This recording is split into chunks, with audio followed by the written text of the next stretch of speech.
There was a time in my life when I didn't even know I was allowed to have a voice. I had spent so long being molded by other people's expectations, bending to their moods, saying yes when my soul was screaming no, that I honestly didn't even know who I was anymore. I was the girl who tried to do everything right, the one who just wanted to be accepted, loved, and safe.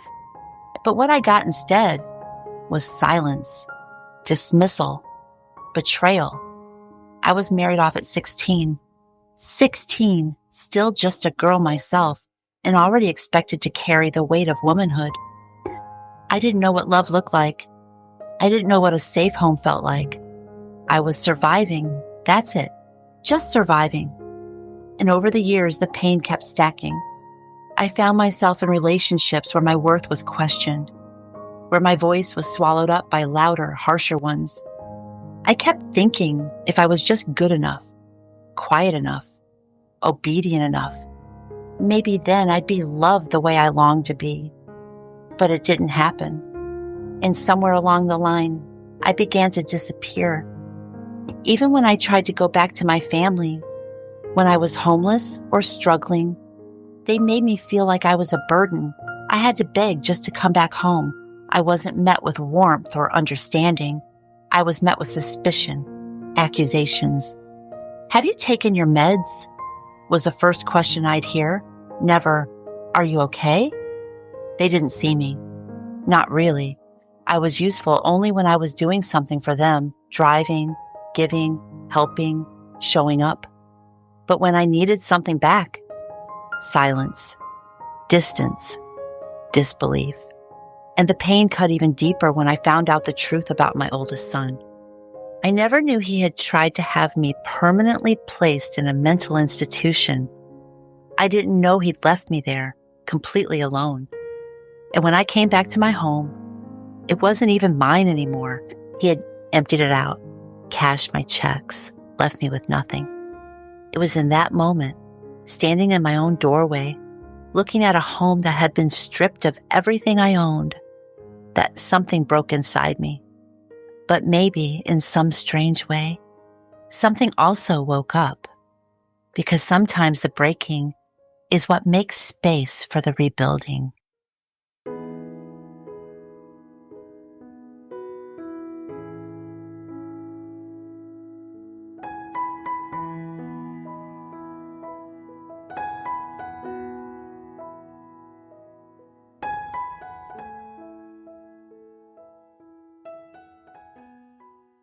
Even after opening the door to that empty home, even after realizing the betrayal that had happened right under my nose, I still couldn't understand. The pain was thick, but it didn't make sense yet. I was fresh out of the hospital, still heavily medicated, still foggy, like I was walking through someone else's life with no map and no voice. My oldest son had left me there, cashed my checks, cleared out my house, took everything, and I didn't even know how to process that kind of pain. Then, about a month later, Tim came into my life. Not loud, not flashy, just steady, just kind. He didn't try to fix me. He just stayed. And sometimes that's all you need. Someone to sit with you in the rubble without making you feel like rubble.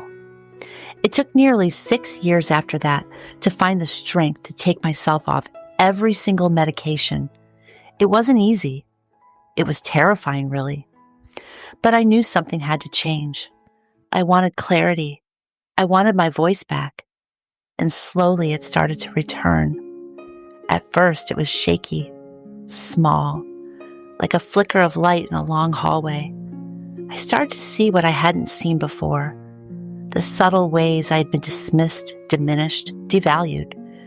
I started to speak up, to share my thoughts, my boundaries, my heart. But every time I did, it was met with the same cold response. Maybe you need to go back on your meds. As if having an opinion meant I was unstable, as if standing up for myself was some kind of symptom. I wasn't valued, I wasn't heard, and I felt discarded. like a piece of trash left by the side of the road, forgotten, overlooked, unwanted. Even my past was used as a weapon, a constant reminder of who I used to be. Like I wasn't allowed to grow, to heal, to change. And Tim? He was treated even worse. He was made to feel like an intruder, like his love for me wasn't real.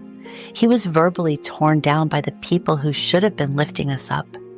And yet, he stayed.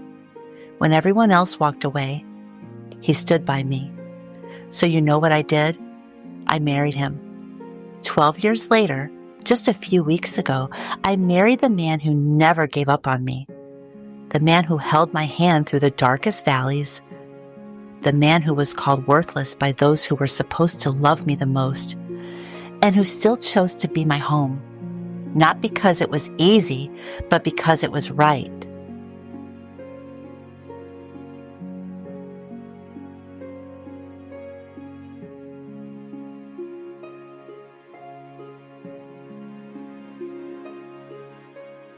There's a certain kind of strength that grows in silence, in the quiet moments when no one's cheering you on, no one's clapping for you, and still you keep going.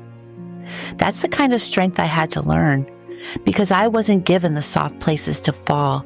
I had to become them for myself, for my home. And now, when I light a candle on the kitchen counter or fold warm towels fresh from the dryer, I feel something I never used to feel. Peace. Not because everything's perfect, it's not. Not because the past doesn't still whisper sometimes. It does. But because now I know who I am, and I know what I've built. I've built a life out of ashes. I've taken what others discarded and turned it into something warm and lasting. A place that heals. A place that welcomes. A place where love is louder than judgment. And when I think back to all those years, the years of trying to prove myself, of begging to come back home, of being questioned instead of comforted, I can see now just how much it all shaped me. But it didn't define me. That's important. Because sometimes, when you've lived through enough heartbreak, you start to believe that maybe that's all there is for you. Maybe you're meant to live in the cracks. Maybe love isn't something you'll ever fully hold. But friend, that's a lie. You are not what happened to you. You are not the version of yourself that others created in their minds. You are not broken. You are becoming. And there is something so powerful about choosing to build a life of peace in a world that tried to steal it from you. About choosing to love, truly love, after you've seen the worst of what people can do. Homemaking for me became a way to take back that power, not through grand gestures or big declarations, but through small, quiet acts of devotion. Wiping down the counter with lavender spray and a clean rag, putting on soft music while I bake a pie just because Tim loves the way the kitchen smells, setting the table for two, even if dinner is just leftover stew. These things don't scream success to the outside world.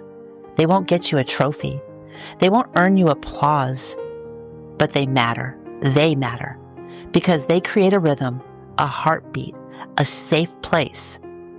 And after years of never feeling safe, never feeling seen, that kind of consistency feels like a miracle. There were so many years I didn't believe I was worthy of rest, or joy, or even love that stayed. But now I rest without guilt. I decorate my home in ways that make me smile, not to impress, not to earn approval, but because I want to create a place that reflects who I am now, not who I used to be. And I find joy in the tiniest things, like cinnamon rolls rising in a warm oven, like clean sheets that smell like fresh air, like hearing Tim laugh at one of my silly stories while I stir soup on the stove. I used to think I needed to accomplish something big to matter. Now I know. Sometimes the most meaningful thing you can do is simply be there, to stay, to show up, to choose love again and again in all the little ways that build a life. And if you're in a season where you feel forgotten, like what you do day after day is invisible, I want you to hear me now. You are not invisible. What you do matters, even if no one says thank you, even if your work goes unseen, even if the people closest to you don't understand the beauty of what you're building. You are creating something sacred, not flashy, not showy, but deeply, deeply sacred. And it's okay if it takes time to believe that. It took me years. It took me losing everything and rebuilding from scratch.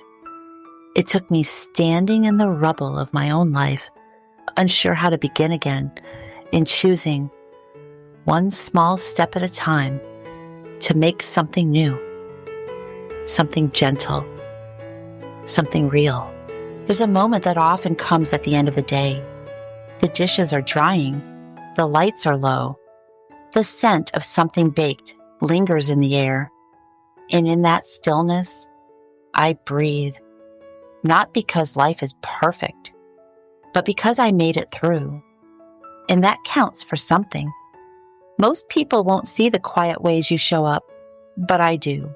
I am you, and I know how much strength it takes to choose love when you've known pain, to offer gentleness when your story is made of survival. That's what makes homemaking sacred. It's quiet, steady resistance. A choice to say, I will not let my past write my present. I will not give my peace away. This home is where I grow, not where I shrink. Maybe you're still learning to believe that. Me too. Healing is messy. But every time you fluff a pillow, wipe a counter, or open a window to let light in, you're choosing restoration. You're saying, I'm still here, still soft, still strong, still worthy of peace. I often think about my younger self, the one who tried to earn worth through doing, who begged for love in places that only gave pain, who kept shrinking just to keep others comfortable. And I want to tell her, you don't have to do that anymore. You're allowed to be free. Friend, so are you. You get to build something new, not just tidy, but tender, not just clean, but comforting, not just seen, but felt. That's what we're doing here. We're choosing peace on purpose. We're reclaiming what home really means. And if you're still with me now, let me remind you, you're not alone. You're not too much. You're not behind. You're building something beautiful, even if it's quiet. Even if no one claps but your heart and these walls. Because it's not about applause. It's about presence. It's about healing. It's about love. So if today feels heavy, light the candle anyway. Fold the towel. Say the prayer. Because each time you do, you remind the darkness it can't have you.